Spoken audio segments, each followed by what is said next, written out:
Hi, ಎಲ್ಲರಿಗೂ ನನ್ನ ನಮಸ್ಕಾರ. Welcome to my YouTube channel. ನನ್ನ ಕತೆ ನಿಮ್ಮ ಜೊತೆ. ನಾನು ನಿಮ್ಮ ರೇಖಾ ಶಿವಸುತಿ. ದಯವಿಟ್ಟು ನನ್ನ ಚಾನಲ್ನ ಸಬ್ಸ್ಕ್ರೈಬ್ ಮಾಡಿ, ಹಾಗೆ ಲೈಕು ಕಮೆಂಟು ಶೇರ್ ಮಾಡಿ. ತುಂಬ ವರ್ಷಗಳ ನಂತರ ಮೊಮ್ಮಗನನ್ನು ನೋಡಿದ ಶಾಂತಿ ತಾಯಿ ಖುಷಿಯಿಂದ ಅವನನ್ನು ಮನೆಗೆ ಕರೆದುಕೊಂಡು ಹೋಗುತ್ತಾರೆ. ವರುಣ್ ಯಾಕೆ ಬರಲಿಲ್ಲ ಅರುಣ್ ಎಂದು ಅವನ ಅಜ್ಜಿ ಕೇಳಲು, ಅದು ಅಜ್ಜಿ, ಅಣ್ಣ ಯಾವುದೋ ಕೋಚಿಂಗ್ ಕ್ಲಾಸ್ಗೆ ಸೇರಿಕೊಂಡಿದ್ದಾನೆ, ಅದು ಮುಗಿದ ಮೇಲೆ ಬರ್ತಾನೆ ಎಂದನು. ಹೋಗಲಿ ಬಿಡು, ನೀನಾದರೂ ಬಂದಲ್ಲ, ಹೋಗಿ ಕೈಕಾಲು ತೊಳ್ಕೊಂಡು ಬಾ, ಊಟ ಮಾಡುವಂತೆ ಎಂದರು. ಈ ಕಡೆ ವರುಣ್ ತನ್ನ ತಂದೆಯ ಹತ್ರ, ಅಪ್ಪ, ನನ್ನ ಫ್ರೆಂಡ್ಸ್ ಎಲ್ಲ ಊಟಿಗೆ ಟ್ರಿಪ್ಗೆ ಹೋಗ್ತಾ ಇದ್ದಾರೆ, ನಾನು ಹೋಗ್ತೀನಿ ಎಂದನು. ಆಗ ಹೇಳುವಾಗ ಅಲ್ಲಿಗೆ ಬಂದ ಶಾಂತಿ, ಬೇಡ ವರುಣ್, ಅಷ್ಟು ದೂರ ನೀನು ಒಬ್ಬನೇ ಹೋಗೋದು ನನಗೆ ಯಾಕೋ ಸರಿ ಕಾಣಿಸ್ತಾ ಇಲ್ಲ ಎಂದಳು. ಆಗ ವರುಣ್, ಅಮ್ಮ, ನಿನ್ನ ಒಪ್ಪಿಗೆ ಯಾರು ಕೇಳಿದ್ದು? ನಾನು ಕೇಳ್ತಾ ಇರೋದು ಅಪ್ಪನನ್ನು, ನೀನು ಬಾಯಿ ಮುಚ್ಕೊಂಡು ನಿಂತ್ಕೋ ಎಂದನು. ಆಗ ಶಾಂತಿ, ನೋಡಿದ್ರಾ, ನೀವು ಕೊಟ್ಟಿರೋ ಸಲಿಗೆ ಹೆತ್ತ ತಾಯಿಯನ್ನೇ ಬಾಯಿ ಮುಚ್ಕೊಂಡು ನಿಂತ್ಕೋ ಅಂತ ಹೇಳ್ತಾ ಇದ್ದಾನೆ ಎಂದಳು. ಸರಿಯಾಗಿ ಹೇಳ್ತಾ ಇದ್ದಾನೆ, ಅದರಲ್ಲಿ ಏನು ತಪ್ಪು? ಹೆಂಗಸರು ಅಡುಗೆ ಕೆಲಸಕ್ಕೆ ಮಾತ್ರ, ಬೇರೆ ಯಾವ ವಿಚಾರಕ್ಕೂ ಮೂಗು ತುರಿಸ್ಕೊಂಡು ಬರಬಾರ್ದು. ನನ್ನ ಮಗನನ್ನು ಟ್ರಿಪ್ಗೆ ಕಳಿಸೋದು ನನ್ನಿಷ್ಟ ಎಂದನು. ಶೇಖರ ಮಗ ಟ್ರಿಪ್ಪಿಗೆ ಹೋಗ್ತೀನಿ ಅಂತ ಕೇಳಿದಾಗ ಬೇಡ ಎಂದು ಹೇಳಬೇಕು ಅಂದುಕೊಂಡಿದ್ದವನು ಯಾವಾಗ ಶಾಂತಿಯ ಬೇಡ ಅಂದಳು, ತಾನೂ ಕೂಡ ಬೇಡ ಅಂತ ಅಂದರೆ ಹೆಂಡತಿ ಮಾತು ಕೇಳಿದಂತೆ ಆಗುತ್ತದೆ, ನಾನು ಯಾಕೆ ಅವಳ ಮಾತು ಕೇಳಬೇಕು ಅಂತ ಮನಸ್ಸಿನಲ್ಲಿ ಅಂದುಕೊಂಡವನೇ, ಟ್ರಿಪ್ಗೆ ತಾನೇ, ಹೋಗ್ಬಿಡ್ ಬಾ ಮಗನೇ, ಈ ವಯಸ್ಸಲ್ಲಿ ಎಂಜಾಯ್ ಮಾಡಿದೆ, ಇನ್ಯಾವಾಗ ಎಂಜಾಯ್ ಮಾಡ್ತೀಯಾ ಎನ್ನಲು ತುಂಬ ಖುಷಿಯಾದ ವರುಣ್, ಥ್ಯಾಂಕ್ ಯು ಅಪ್ಪ ಎನ್ನುತ್ತಾನೆ. ಆಗ ಶಾಂತಿ, ರೀ, ಯಾಕೋ ಅಷ್ಟು ದೂರ ಅವನನ್ನು ಕಳಿಸೋದು ಬೇಡ ಅಂತ ಅನ್ನಿಸ್ತಾ ಇದೆ ಎಂದಳು. ನಿನಗೆ ಬಾಯಿ ಮಾತಲ್ಲಿ ಹೇಳಿದರೆ ಅರ್ಥ ಆಗಲ್ಲ ಅನಿಸುತ್ತೆ ಅಲ್ವಾ ಎಂದನು ಶೇಖರ. ಗಂಡನ ಮಾತನ್ನು ಅರ್ಥ ಮಾಡಿಕೊಂಡ ಶಾಂತಿ ಸುಮ್ಮನೆ ಅಡುಗೆ ಮನೆ ಕಡೆ ಹೊರಟು ಹೋಗುತ್ತಾಳೆ. ಅಡುಗೆ ಮನೆ ಕಡೆ ಹೋಗುತ್ತಿದ್ದ ಹೆಂಡತಿಯನ್ನು ತಡೆದು, ಮಗ ಟ್ರಿಪ್ಗೆ ಹೋಗ್ತಾ ಇದ್ದಾನೆ, ಅವನಿಗೆ ತಿನ್ನೋದಕ್ಕೆ ಬೇಕಾದಂಥ ತಿಂಡಿ ಮಾಡಿ ಕಳಿಸು, ನಿನ್ನ ಮಾತು ಮೀರಿ ಟ್ರಿಪ್ಗೆ ಹೋಗ್ತಾ ಇದ್ದಾನೆ ಅಂತ ಸುಮ್ಮನೆ ಇದ್ದರೆ ನಾನಂತೂ ಸುಮ್ಮನೆ ಇರಲ್ಲ ಅಂತ ಹೇಳಿ ಮಗನನ್ನು ಕರೆದು, ನಿನಗೆ ಬೇಕಾದ ತಿಂಡಿನ ನಿನ್ನ ತಾಯಿ ಕೈಯಿಂದ ಮಾಡಿಸ್ಕೊಂಡು ಹೋಗು ಎಂದು ಹೇಳುತ್ತಾನೆ. ತಾಯಿ ಮಾಡಿಕೊಟ್ಟ ತಿಂಡಿಯನ್ನು ತಿನ್ನದೇ ಹೋದರೂ ತಾಯಿಗೆ ಕಾಟ ಕೊಡಬೇಕು ಎನ್ನುವ ಕಾರಣಕ್ಕೆ 4-5 ಥರದ ತಿಂಡಿಗಳನ್ನು ಮಾಡಲು ಹೇಳಿ ಲಗೇಜ್ ಪ್ಯಾಕ್ ಮಾಡಿಕೊಳ್ಳಲು ಹೋಗುತ್ತಾನೆ ವರುಣ್. ಮಗ ಕೇಳಿದ ಅಂತ ಚಕ್ಕಲಿ, ಕೋಡ್ಬಳೆ, ನಿಪ್ಪಟ್ಟು, ರವೆ ಉಂಡೆ, ಜಾಮೂನು ಈ ಥರ ತಿಂಡಿಗಳನ್ನು ಮಾಡಿ ಬಾಕ್ಸಿಗೆ ಹಾಕಿ ಕೊಡುತ್ತಾಳೆ. ಮಾರನೆಯ ದಿನ ಸಂಜೆಗೆ ಸುಮಾರು 10 ಹುಡುಗರ ಗುಂಪು ಊಟಿ ಕಡೆ ಹೊರಟಿತ್ತು. ಎಲ್ಲರೂ ಸಿರಿವಂತರ ಮಕ್ಕಳಾದ ಕಾರಣ ಕುಡಿತ ಮೋಜು ಮಸ್ತಿಗೆ ಏನೂ ಕಡಿಮೆ ಇರಲಿಲ್ಲ. ಸಂಜೆ 4 ಗಂಟೆಗೆ ಬಿಟ್ಟ ಅವರ ಗಾಡಿ ಊಟಿ ತಲುಪೋ ಹೊತ್ತಿಗೆ ರಾತ್ರಿ 9 ಗಂಟೆ ಆಗಿತ್ತು. ಊಟಿಯ ಪ್ರತಿಷ್ಠಿತ ಹೋಟೆಲ್ ಒಂದರಲ್ಲಿ ರೂಮ್ ಬುಕ್ ಮಾಡಿದ್ದರು. ಜರ್ನಿ ಮಾಡಿ ಸುಸ್ತಾಗಿದ್ದ ಕಾರಣ ಊಟ ಮುಗಿಸಿ ಎಲ್ಲರೂ ಅವರವರ ರೂಮುಗಳಲ್ಲಿ ಹೋಗಿ ಮಲಗುತ್ತಾರೆ. ಮಾರನೆಯ ದಿನ ಎಲ್ಲರೂ ಎಚ್ಚರಗೊಂಡಾಗ ಬೆಳಗ್ಗೆ 10 ಗಂಟೆ ಆಗಿತ್ತು. ಎದ್ದವರೇ ಎಲ್ಲರೂ ಫ್ರೆಶ್ ಅಪ್ ಆಗಿ ಹೋಟೆಲ್ನಲ್ಲಿ ತಿಂಡಿ ತಿಂದು ಹೊರಗೆ ಸುತ್ತಾಡಲು ಹೋಗುತ್ತಾರೆ. ಬರೀ ಹುಡುಗರೇ ಬಂದಿದ್ದನ್ನು ಗಮನಿಸಿದ್ದ ಅಲ್ಲಿಯ ಒಬ್ಬ ರೂಮ್ ಬಾಯ್ ಅವರೆಲ್ಲ ಸಂಜೆ ಹೊತ್ತಿಗೆ ರೂಮಿಗೆ ಬರುವ ತನಕ ಕಾಯುತ್ತಾ ಇದ್ದ. ಅವರೆಲ್ಲ ಬಂದ ತಕ್ಷಣ ಅವರ ಜೊತೆ ಮಾತನಾಡಲು ಅವರ ರೂಮ್ಗೆ ಹೋಗುತ್ತಾನೆ. ಹೇ ಹುಡುಗರ, ನೀವೇ ಬಂದಿರೋ ಹಾಗಿದ್ದೀರಾ? ನಿಮ್ಮ ಜೊತೆ ದೊಡ್ಡವರು ಯಾರು ಬರಲಿಲ್ವಾ ಎನ್ನುತ್ತಾನೆ. ಇಲ್ಲ ಅಂಕಲ್, ನಾವೆಲ್ಲ 10th standard students, next year ಕಾಲೇಜ್ಗೆ ಹೋಗ್ತಾ ಇದ್ದೀವಿ, ನಾವಿನ್ನು ಚಿಕ್ಕ ಮಕ್ಕಳ, ಪೇರೆಂಟ್ಸ್ ಜೊತೆ ಸುತ್ತಾಡೋದಕ್ಕೆ ಅಂತ ಅದರಲ್ಲಿ ಒಬ್ಬ ಹುಡುಗ ಹೇಳುತ್ತಾನೆ. ಸರಿ, ಒಳ್ಳೆಯದೇ ಆಯಿತು ಅಂತ ತನ್ನ ಮನಸ್ಸಿನಲ್ಲಿ ಅಂದುಕೊಂಡ ಆ ವ್ಯಕ್ತಿ, ನನ್ನ ಹತ್ರ ಒಂದು ವಸ್ತು ಇದೆ, ನೀವೇನಾದರೂ ಅದನ್ನು ತಗೊಂಡ್ರೆ ಸ್ವರ್ಗದಲ್ಲಿ ತೇಲಿದಂಥ ಅನುಭವ ಆಗುತ್ತೆ. ನಿಮಗೂ ಏನಾದರೂ ಬೇಕಾ ಅದು ಎಂದನು. ಇಷ್ಟು ದಿನಗಳವರೆಗೆ ಸಿಗರೇಟ್ ಸಹವಾಸದಲ್ಲಿ ಇದ್ದ ಹುಡುಗರು ಅದು ಏನು ಅಂತ ಗೆಸ್ ಮಾಡೋದಕ್ಕೆ ಜಾಸ್ತಿ ಸಮಯ ತೆಗೆದುಕೊಳ್ಳಲಿಲ್ಲ.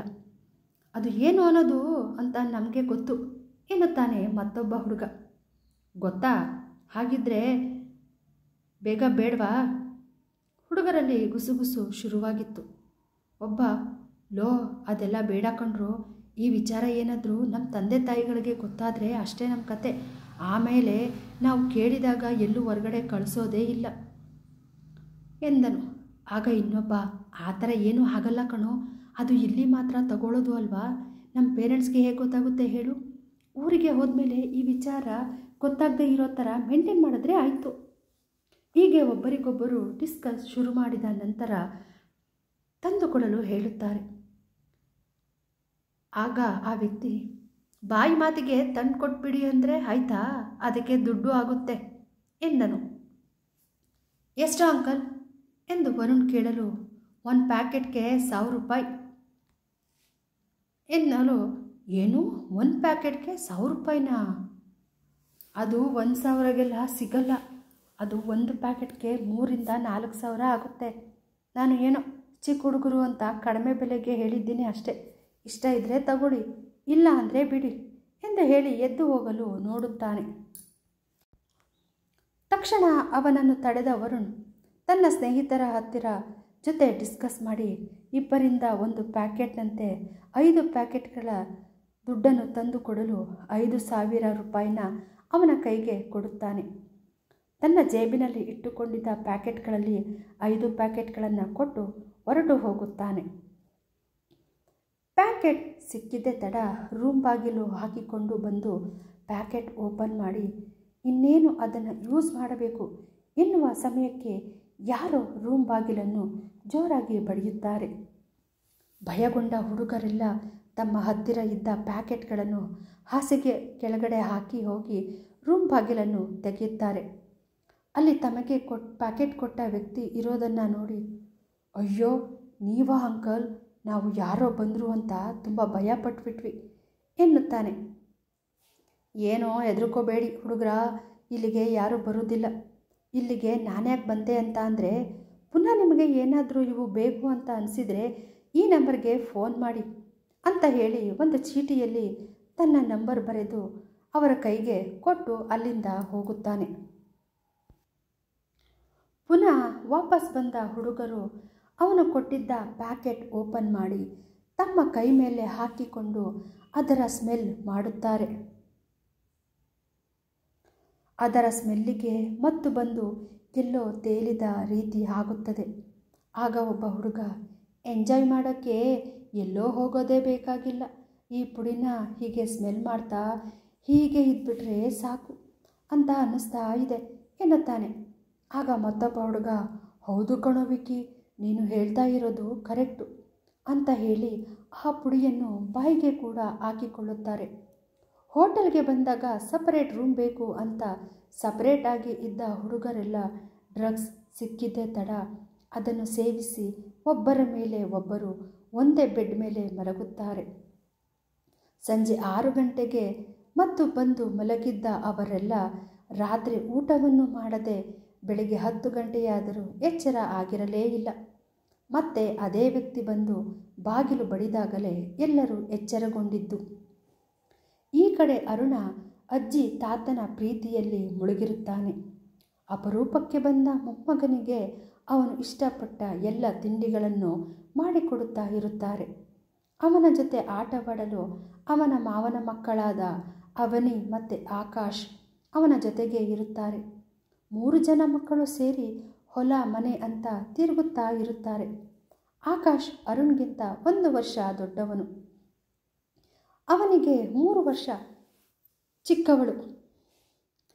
ತಂಗಿ ಮಗ ಬಂದ ಖುಷಿಗೆ ಶಾಂತಿ ಅಣ್ಣ ಮಕ್ಕಳನ್ನೆಲ್ಲ ಕರೆದುಕೊಂಡು ಕುಟುಂಬ ಸಮೇತ ಪ್ರಸಿದ್ಧ ದೇವಾಲಯಗಳು, ಪ್ರವಾಸಿ ಸ್ಥಳಗಳಿಗೆ 2 ದಿನಗಳ ಮಟ್ಟಿಗೆ ಕರೆದುಕೊಂಡು ಹೋಗಿ ಬರುತ್ತಾನೆ. ಹೀಗೆ 1 ವಾರ ಕಳೆದಿತ್ತು. ವೈದೇಹಿಗೂ ಸಹ ರಜೆ ಇದ್ದ ಕಾರಣ ದೇವ್ ಕೂಡ ಕುಟುಂಬ ಸಮೇತರಾಗಿ 2-3 ದಿನಗಳ ಸಣ್ಣ ಟ್ರಿಪ್ಪಿಗೆ ಹೋಗಿ ಬಂದಿದ್ದರು. ದೇವ್ಗೆ ಆಫೀಸಿನ ಕೆಲಸ, ಕೌಸಲ್ಯಗೆ ಹಾಸ್ಪಿಟಲ್ ಕೆಲಸ ಇದ್ದಿದ್ದರಿಂದ 2-3 ದಿನದ ಟ್ರಿಪ್ಪಿಗೆ ತೃಪ್ತಿ ಪಡಬೇಕಾಗಿತ್ತು. ಹೆತ್ತವರ ಕೆಲಸದ ಬಗ್ಗೆ ಅರಿವಿದ್ದ ಮಕ್ಕಳು ಯಾವುದೇ ರೀತಿಯ ಹಠ ಮಾಡದೆ 3 ದಿನಕ್ಕೆ ವಾಪಸ್ ಬಂದಿರುತ್ತಾರೆ.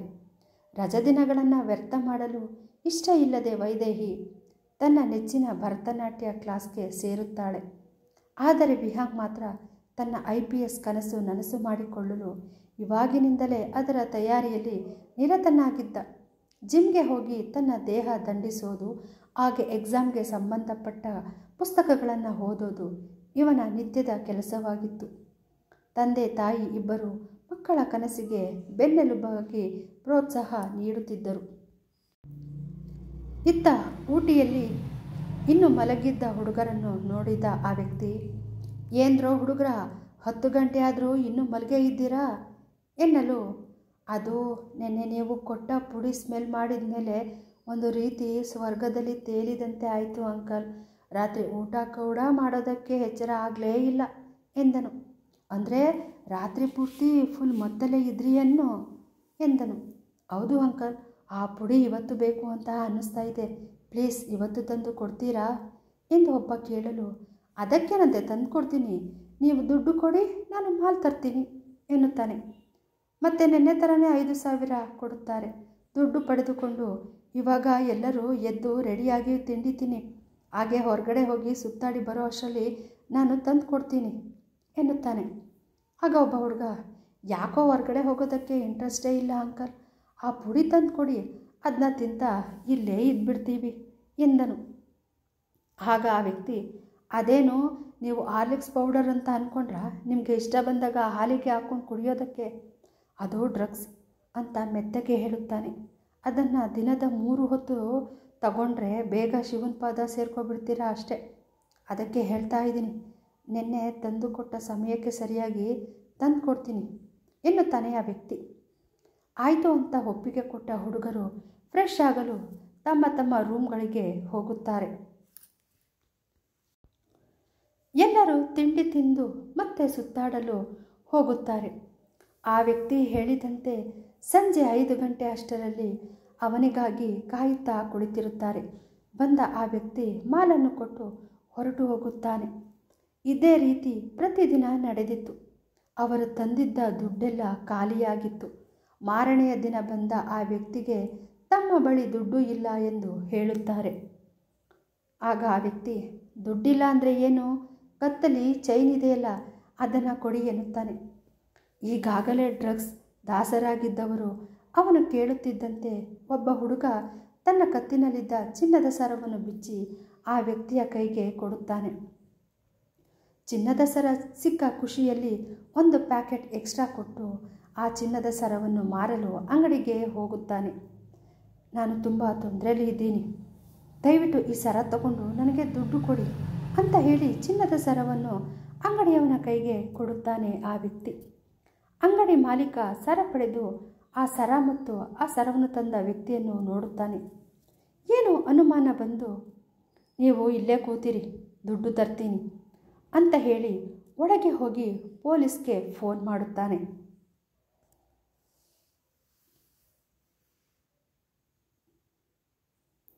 ಕತೆ ಮುಂದುವರಿಯುತ್ತದೆ.